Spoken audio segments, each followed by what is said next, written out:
New tactical vests for Hamlet police officers, clarification of a new policy for overnight trips for the Hamlet Senior Center, and revisiting the current water meter situation were the highlights of Tuesday evening's budget work session at Hamlet City Hall. Hamlet Police Chief Dennis Brown gave a presentation on new ballistic vests for his officers. Brown said the vests they have now are not protective enough for what their officers can face in today's environment. The vest that received the most praise is a version from Point Blank Enterprises. It allows for the insertion of two ballistic plates to protect the officer in the front and on the back. Sarah Locklear, director of the Hamlet Senior Center, gave a presentation on the updates to the center's trip policies. 2 weeks ago at the monthly council meeting, Locklear's mother and former Senior Center Director Susan Sellers, as well as many other community members, addressed the council regarding the concern that the city of Hamlet was doing away with permitting the popular overnight motorcoach trips sponsored by the center. The actual concern of the city was that the complimentary trips or comps given by the motorcoach companies were being improperly used. Locklear stated that she and City Manager Matthew Christian had worked out a plan that should satisfy all parties concerned. Christian presented a breakdown of smart meter costs and what funding would be utilized on the project. A slide in Christian's presentation showed that based on network meters, meter installation, software, professional services, and contingency, the total project would cost approximately $1.9 million. Covington made the motion that the ARPA funds be used as a pilot project for funding 1,500 meters and utilizing the post-installation outcome as a data source. The motion carried 4-1 with Councilman Jesse McQueen dissenting. A man released from federal prison late last year is now facing local drug charges. Bobby James Ewing was recently arrested by the Richmond County Sheriff's Office following a traffic stop, according to a press release issued on Wednesday. The press release states that investigators with the Sheriff's Office's Community Impact Team conducted a traffic stop on Tuesday, May 23rd at the intersection of Mill Road and Hancock Street in Rockingham. The reason for the initial stop is not given. While the driver, who was not named, was being issued a citation for driving without a license, a K-9 conducted an open-air search and reportedly alerted on the vehicle. The occupants were asked to step out, and Ewing allegedly attempted to conceal a cigarette pack. One deputy reportedly took the pack and found a baggie of crack cocaine and a glass smoking pipe inside. Deputies also learned that Ewing was wanted for a federal probation violation. He was booked into Richmond County Jail, where he is being held on a $10,000 secured bond on the drug charges and without bond on the federal detainer. He is scheduled to appear in court on June 1st on the local drug charges. A woman is facing assault charges accused of shooting someone in a business parking lot. According to the Richmond County Sheriff's Office, deputies were dispatched to a business on Airport Road on Wednesday to respond to a call of someone being shot. The first deputy on scene reportedly found a woman inside a vehicle with an apparent gunshot wound and began life-saving efforts until EMS arrived to take over administering aid. The alleged victim was airlifted to an undisclosed trauma center and is expected to recover from her injuries, investigators say. Other deputies interviewed witnesses and reviewed video and were able to develop a suspect, 35-year-old Stacy Nicole Johnson, according to the Sheriff's Office. Deputies reportedly found Johnson at a home on Chestnut Lane in the nearby Jefferson Park neighborhood.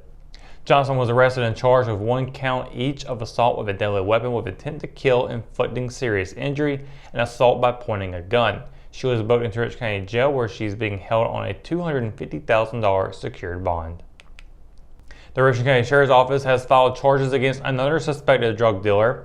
While continuing to investigate complaints on the sale of narcotics in East Rockingham, detectives with the Community Impact Team reportedly made several purchases of meth and heroin from 42-year-old Jerron LeVar Foster. Investigators arrested Foster on Tuesday and is being held on a combined $40,000 secured bond and is scheduled to appear in court on June 1st and June 22nd.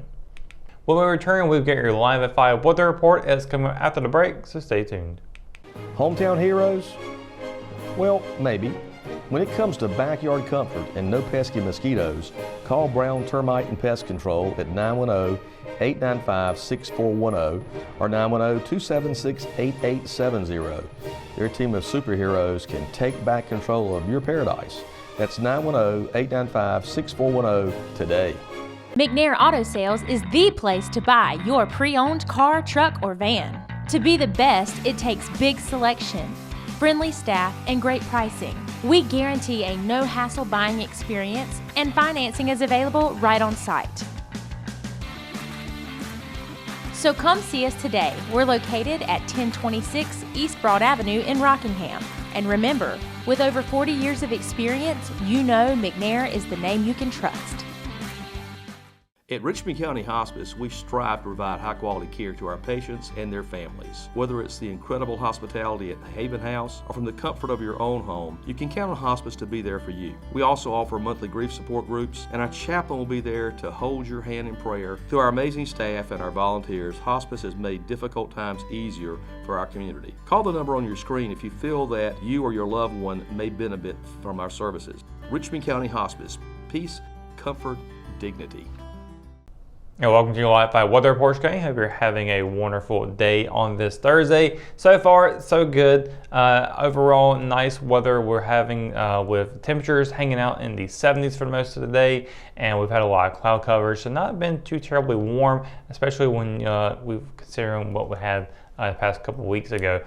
So looking at tonight, we're going to be seeing the next hour 75 degrees. 9 o'clock will be at 69. 11 p.m. will be 65. We'll have an 8:23 p.m. sunset and a waxing crescent moon phase for this evening.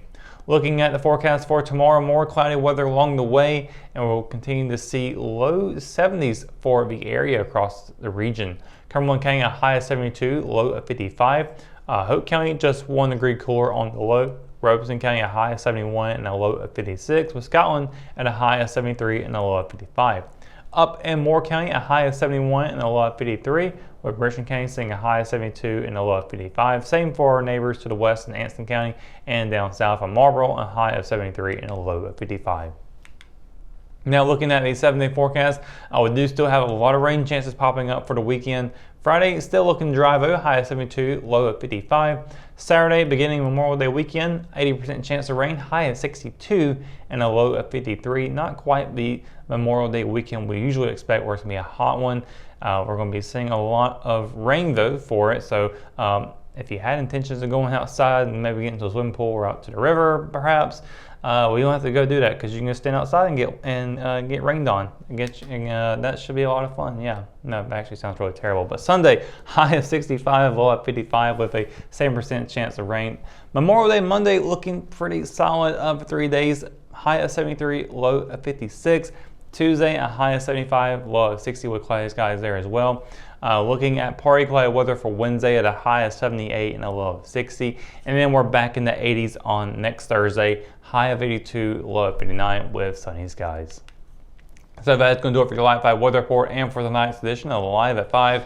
For the latest news, sports, and events happening in Richmond County, you can always visit richmondobserver.com or download the free RO app for your mobile devices. For the Live 5 crew, I'm Russell Parker. Thanks for watching, and we'll see you tomorrow. Good night, Richmond County.